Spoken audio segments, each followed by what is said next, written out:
सभी छात्र छात्राओं को वेद तिवारी का नमस्कार। विद्यार्थियों, इसी तरह की मोटिवेशनल और UP PCS, other state PCS, RO ARO, UP police आदि परीक्षाओं के लिए हैंड राइटिंग नोट्स की वीडियो प्राप्त करने के लिए मेरे चैनल को सब्सक्राइब करना ना भूलें। इस चैनल के माध्यम से आप सभी विषयों के नोट्स की वीडियो प्राप्त कर सकते हैं बिल्कुल फ्री में, और पीडीएफ प्राप्त करने के लिए मेरे टेलीग्राम चैनल को ज्वाइन कर लीजिए। वीडियो में नीचे लिंक दी गई है। जय हिंद, जय भारत, वंदे मातरम, सत्यमेव जयते। सभी छात्र छात्राओं को वेद तिवारी का नमस्कार। विद्यार्थियों, आज मैं आपके सामने एक ऐसी वीडियो पेश करने जा रहा हूं जो आपकी तैयारी में आपको बहुत ही ज्यादा मोटिवेट रखेगी। विद्यार्थियों, एक अच्छा विद्यार्थी वही है जो अभाव में, अकेले, ताने सुनकर, गाली सुनकर, एक टाइम खाना खाकर, फटे पुराने पहनकर, जमीन पर चटाई बिछाकर सोकर और घर परिवार, नात रिश्तेदार से दूर रहकर सिर्फ और सिर्फ अपनी पढ़ाई करता है। तो आइए वीडियो देखते और ध्यान से सुनते हैं। पढ़ाई पढ़ाई पढ़ाई, या तो टेक देना घुटने सपनों के आगे हार मानकर, या तो सपनों को अपने आगे झुकने पर मजबूर कर देना। खुद पर काबू पा लेना ही मनुष्य की सबसे बड़ी जीत है। खो जाओ अपनी पढ़ाई में, डूब जाओ अपनी किताबों में, कुछ बन जाओगे तो सब पूछेंगे, ऊपर उठ जाओगे तो सब पूजेंगे। दहकती हुई आग न सही, एक चिंगारी ही जलाए रखना। 8 घंटे पढ़ाई न सही, 2 घंटे ही बनाए रखना। मरना नहीं है, रण छोड़ना भी नहीं है, खुद पर विश्वास बनाए रखना है। एक चिंगारी लगातार जलकर सब कुछ खाक कर जाती है। तुम भी एक चैप्टर रोज पढ़ाई में बढ़ाए रखना। सपने देखने का शौक है तो रात रात भर जागकर पढ़ना शुरू करो। सपने पूरे तभी होंगे जब नींद अधूरी होगी। संघर्ष की एक सीमा है, तुम्हारे मनोबल की नहीं। अपनी आखिरी सांस तक प्रयास करने का साहस आपका नाम इतिहास में दर्ज कर देगा। यूपीएससी की लड़ाई बाहर नहीं, अपने अंदर लड़ी जाती है। दुनिया से कोसों दूर, अपनी कुर्सी मेज पर, किताबों के बीच उठो और लड़ो इस लड़ाई को। यूपीएससी किताबों का समुद्र है और आपको गहराई तक जाना है। सुबह पढ़ो, दोपहर पढ़ो, शाम पढ़ो, रात में पढ़ो, जरूरत पड़ी तो सारी रात पढ़ो। जब तक पास न हो जाओ, दिन दूना और रात चौगनी पढ़ते रहो, पढ़ते रहो, पढ़ते रहो, पढ़ते रहो। विद्यार्थियों, इस वीडियो का उद्देश्य यह है कि आप ये ना सोचें कि आप ही हैं जो इतनी गरीबी, परेशानी या इतनी उम्र में पढ़ रहे हैं। आपके जैसे लाखों लोग हैं। तो विद्यार्थियों, इस वीडियो को अधिक से अधिक लाइक, शेयर, कमेंट और सब्सक्राइब करें। जय हिंद, जय भारत, वंदे मातरम, सत्यमेव जयते। सभी छात्र छात्राओं को वेद तिवारी का नमस्कार। छात्रों, आज मैं आप लोगों के सामने मोटिवेशन की एक ऐसी वीडियो लेकर आया हूं जिस वीडियो को देखकर और सुनकर आप लोग ये जानेंगे कि जब हमारे भगवान राम, कृष्ण, शिव आदि का जीवन सरल नहीं था और बावजूद इसके वो भगवान हैं, तो हमारा भी जीवन कठिन है, तो हम भी साधारण नहीं हैं। आइए देखते हैं, संघर्ष ही जीवन है। सोने की लंका, पुष्पक विमान तो रावण के पास थे, राम ने तो वनवास ही देखा ना। राजपाट तो कंस के पास था, जेल में जन्म तो कृष्ण ने ही लिया था ना। राजमहल में तो कौरव रहते थे, वनवास तो पांडवों को ही भोगना पड़ा था ना। राहु केतु अमृत पीने के बाद भी राक्षस हैं और शिव विष पीने के बाद भी देवों के देव महादेव हैं। इसीलिए तो हम शिव, राम और कृष्ण को पूजते हैं, राहु केतु, रावण या कंस को नहीं। जब हमारे भगवान का जीवन सरल नहीं था तो हम तो मनुष्य हैं। अगर हमारे जीवन में संघर्ष लिखा है तो हम साधारण भी नहीं हैं। विद्यार्थियों, इससे क्या प्रेरणा मिलती है बताने की जरूरत नहीं है, आप जान गए होंगे। विद्यार्थियों, पढ़ाई करते रहो, संघर्ष करते रहो, भविष्य में आप किसी भगवान से कम नहीं रहोगे।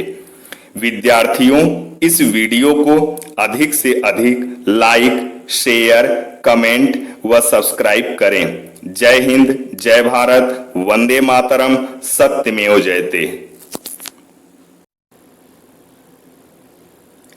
सभी छात्र छात्राओं को वेद तिवारी का नमस्कार। आज मैं आप सबको ये बताऊंगा कि कलयुग के इस पहले चरण में किस तरह की पढ़ाई की आवश्यकता है, अर्थात इस समय हमारी परीक्षा किस तरह की पढ़ाई या तपस्या की मांग कर रही है। तो आइए वीडियो देखते हैं और ध्यान से सुनते हैं। प्लीज आप इस वीडियो को पूरा देखें। देखने के बाद आपके मुंह से यही जवाब निकलेगा कि ऐसी वीडियो आज तक न कभी देखी और ना सुनी। जब दिनों, तारीखों, महीनों, मौसम, शरीर, स्वास्थ्य, नहाने धोने, कपड़े, दाढ़ी बाल, सोने जगने, खाने पीने, आने जाने, मिलने जुलने, शादी विवाह, त्योहार, उत्सव, मनोरंजन, जन्मदिन, हंसने रोने, खेलने कूदने, अपने पराये, दोस्त दुश्मन, सुख दुख, मोह माया, धन दौलत, घर परिवार, समाज, सुंदरता, उम्र आदि का पता न रहे तो समझो कि पढ़ाई लिखाई अच्छी चल रही है, एक तपस्या की तरह। आजकल इसी तरह की पढ़ाई की आवश्यकता है। विद्यार्थियों, हमारा देश हिंदुस्तान ऋषियों मुनियों का देश है, अर्थात हमारे पूर्वज ऋषि मुनि थे जो अपने लक्ष्य को प्राप्त करने के लिए 10-10 हजार साल तक तपस्या करते रहे। वाल्मीकि जब तपस्या कर रहे थे तो उनके कमर के नीचे का शरीर पूरी तरह से दीमक खा गया था, पर वो तपस्या उसी तरह से करते रहे।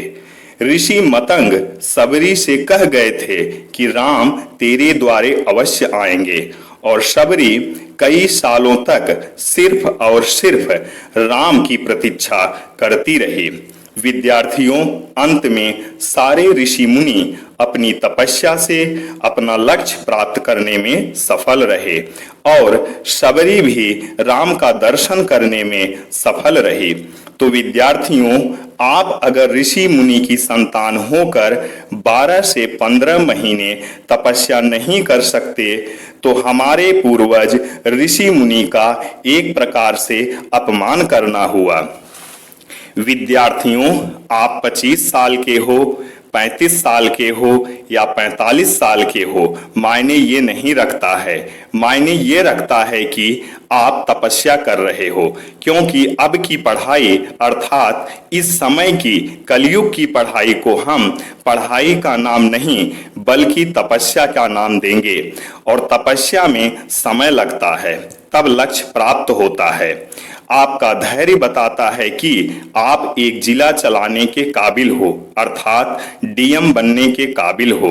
विद्यार्थियों, ये जल, थल, पावक, गगन, समीरा, सूर्य, चंद्रमा, तारे, दिन, रात, चारों दिशाएं, पशु पक्षी, जीव जंतु, कीड़े मकोड़े, पेड़ पौधे, इस ब्रह्मांड की सारी वस्तुएं, सारे प्राणी यही चाहते हैं आप अपनी पढ़ाई अर्थात तपस्या में लगे रहो। विद्यार्थियों, पढ़ाई का मतलब या अर्थ यही है कि पढ़ाई या तपस्या के दौरान हमें किसी भी तरह का कोई सुख नहीं करना है।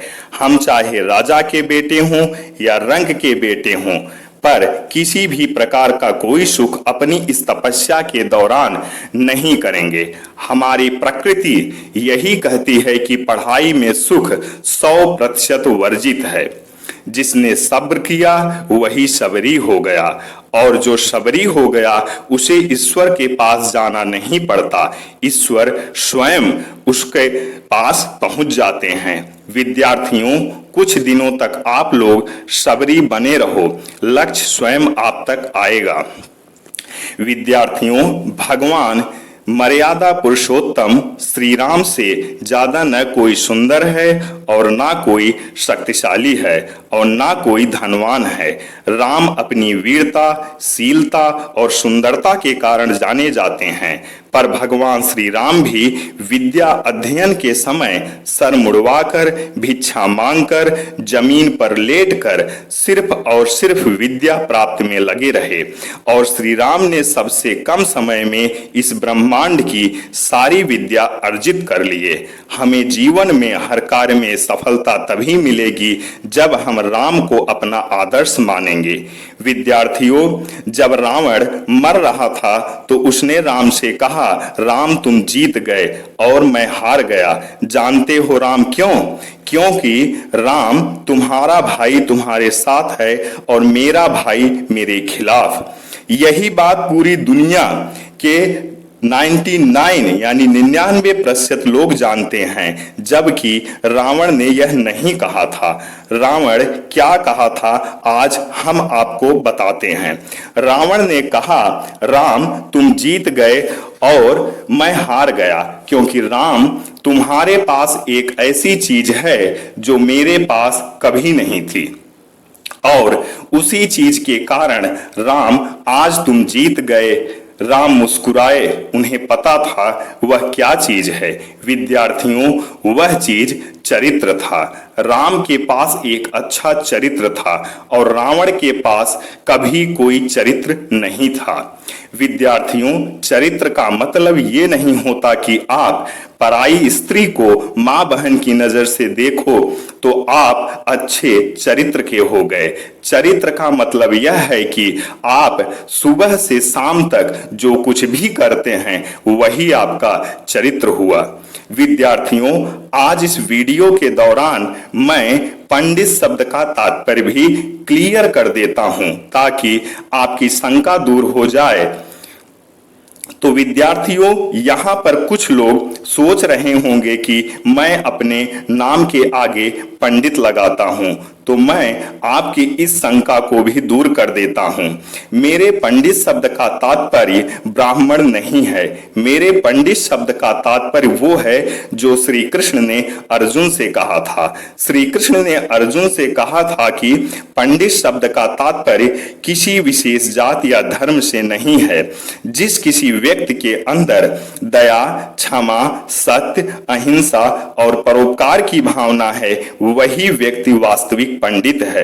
पंडित किसी भी जाति धर्म का इंसान अपने कर्मों द्वारा बन सकता है और ब्राह्मण जन्म से बनता है। विद्यार्थियों, वीडियो अच्छी लगी या नहीं कमेंट करके जरूर बताएं, और हाँ, मंत्र बोलने वाले होठों से अधिक पवित्र दान करने वाले हाथ होते हैं। अर्थात इस वीडियो को अधिक से अधिक दान करें, यानी लाइक, शेयर और सब्सक्राइब करें। आर्यावर्त, जम्बूद्वीप, भारतवर्ष, हिंदुस्तान, इंडिया, भारत। जय हिंद, जय भारत, वंदे मातरम, सत्यमेव जयते। Best of luck. सभी छात्र छात्राओं को वेद तिवारी का नमस्कार। मैं आज उन सभी विद्यार्थियों को आमंत्रित करता हूं कि ये वीडियो पूरा जरूर देखें, जो ये कहते हैं कि मेरे इस पढ़ाई के समय में, मेरे इस पढ़ाई के दौरान कोई मेरे साथ नहीं है, माता पिता, भाई बहन, दोस्त, पति पत्नी कोई भी नहीं है। तो आइए देखते हैं आखिर आपके इस पढ़ाई के दौरान आपके साथ कोई क्यों नहीं है, ईश्वर आपके साथ ऐसा क्यों कर रहा है। संसार में अपना कोई नहीं, यूपीएससी की तैयारी अकेले ही। सीता के रखवाले राम थे, जब हरण हुआ तब कोई नहीं। द्रौपदी के 5 पांडव थे, जब चीर हरा तब कोई नहीं। दशरथ के 4 दुलारे थे, जब प्राण तजे तब कोई नहीं। रावण भी शक्तिशाली थे, जब लंका जली तब कोई नहीं। श्री कृष्ण सुदर्शन धारी थे, जब तीर लगा तब कोई नहीं। लक्ष्मण भी भारी योद्धा थे, जब शक्ति लगी तब कोई नहीं। सरसैया पर पड़े पितामह, पीड़ा का साझी कोई नहीं। अभिमन्यु राज दुलारे थे, पर चक्रव्यूह में कोई नहीं। सच यही है दुनिया वालों, संसार में अपना कोई नहीं। जो लेख लिखे हमारे कर्मों ने, उस लेख के आगे कोई नहीं। तो आज इस यूपीएससी की तैयारी में भला कौन आपके साथ रह सकता है। पढ़ाई एक ऐसी लड़ाई है जो अकेले लड़ी जाती है। पढ़ते रहो, कोई साथ दे या न दे, आगे बढ़ते रहो। मैं उन सभी विद्यार्थी को ये बताना चाहूँगा जो ये कहते हैं कि पढ़ाई के दौरान मैं बिल्कुल अकेला हूँ, कोई मेरे साथ नहीं है। मैं उन्हें यह संदेश देता हूँ कि इस धरती पर जब भी कोई बहुत बड़ा कार्य करने के लिए सोचा है, तो सब ने उसका साथ छोड़ दिया है। क्योंकि ये साथ वे सब स्वयं नहीं छोड़ते, बल्कि प्रकृति यानी ये मानव, पेड़ पौधे, जीव जंतु, कीड़े मकोड़े, नदियां, पर्वत, झरने, आकाश पाताल, सूर्य, चंद्रमा, तारे, सभी सजीव और निर्जीव प्राणी और वस्तुएं यही चाहती हैं कि आप एक योद्धा हो और इस लड़ाई को अकेले लड़ो और विजय प्राप्त करो, जो कि आप अंत में विजय जरूर प्राप्त करते हैं, क्योंकि हमेशा सत्य की विजय होती चली आई है। जय हिंद, जय भारत, वंदे मातरम, सत्यमेव जयते। Best of luck. सभी छात्र छात्राओं को वेद तिवारी का नमस्कार। आज मैं आप सबको यूपीएससी की असली ताकत या पावर क्या होती है ये बताऊंगा, लेकिन उससे पहले मैं ये बताऊंगा कि यूपीएससी कितनी मेहनत मांगती है, कितनी कुर्बानी मांगती है और ये कितनी तपस्या मांगती है। तो आइए देखते हैं और सुनते हैं। मेरा हर एक दिन तुझे बलिदान है यूपीएससी, पहले रात मेरी हुआ करती थी, अब यूपीएससी की। एग्जाम में जिंदगी का पर्यायवाची लिखने को आया, मैं यूपीएससी लिखकर चला आया। लक्ष्य तो बहुत देखा, लेकिन यूपीएससी जैसा नहीं मिलता। कुछ तो खास बात है कि ये यूपीएससी सबको नहीं मिलता। डर नहीं लगता मुझे यूपीएससी का फासला देखकर, क्योंकि मैं जानता हूं जो अभी धक्के मारते हैं कल वही सल्यूट करेंगे। बहुत से आए बहुत से गए, ना जाने कितने लोगों ने तुझसे युद्ध लड़ा। ऐ यूपीएससी जरा संभल कर, अब की बार तेरा पाला मुझसे पड़ा। दिन रात पढ़कर जो दुख सहते हैं, आंखों में हमेशा सपने रहते हैं। कई बार तो लोग इन्हें पागल भी कहते हैं, यही लोग एक दिन यूपीएससी पास करते हैं। तुम कितना पढ़ते हो, पढ़ते भी हो या बस लाइब्रेरी में सड़ते हो, तुम्हारे हर दिन हर पल का हिसाब ये सब जानती है। ये यूपीएससी है, बहुत कुछ मांगती है। पढ़ाई कोई दिन में नहीं होती, दिन में तो कोचिंग होती है। पढ़ाई जो रात भर जाग कर होती है, यही यूपीएससी की पहचान होती है। हाँ, चुना है मैंने बहुत कठिन सफर, गुमनाम सी हो जाती है जिंदगी इस सफर में। समुद्र की तरह गहरा है ये यूपीएससी का सफर, माना मेहनत बेइंतहा मांगा है ये सफर, पर ईश्वर जैसा ताउम्र सुख देता है ये यूपीएससी का सफर। यूपीएससी एग्जाम के 3 हिस्से हैं और 3 हिस्से के ना जाने कितने किस्से हैं। पहला पास करूं तो सबके फोन आते हैं, दूसरे में तो रिश्तेदार भी घर आ जाते हैं, और तीसरा पास कर ले कोई तो हद ही हो जाता है। फिर रिश्तेदार क्या, वो तो पूरे भारत में एक सनसनीखेज की तरह फैल जाता है। मत रोना तुम किसी के जाने से, वो खुद मिलने आएंगे यूपीएससी की लिस्ट में आने से।